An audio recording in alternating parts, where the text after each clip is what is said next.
The Supreme Court confirmation hearings are shining a spotlight on Judge Barrett's ruling on an age discrimination case during her time on the 7th Court of Appeals here in Chicago. WGN's Jenna Barnes is live in Hinsdale with more on that. Jenna.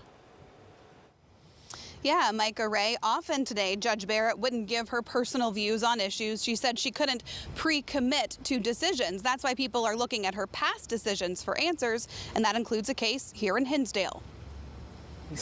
Late in his law career, Dale Kleber found a listing for a staff attorney job that stood out from the norm.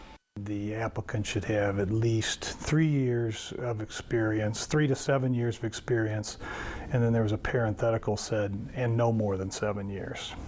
He says it struck him as discriminatory. I've counseled HR departments on what their job application criteria should look like.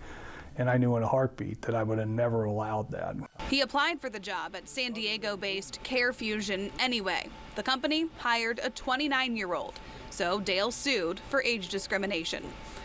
The case ended up in the 7th Circuit Court of Appeals and in front of Judge Amy Coney Barrett, who, along with the majority of the judges on the panel, ruled against him, concluding age discrimination protections for employees don't apply to job applicants. Why would applicants not be protected and people already have jobs aren't protected?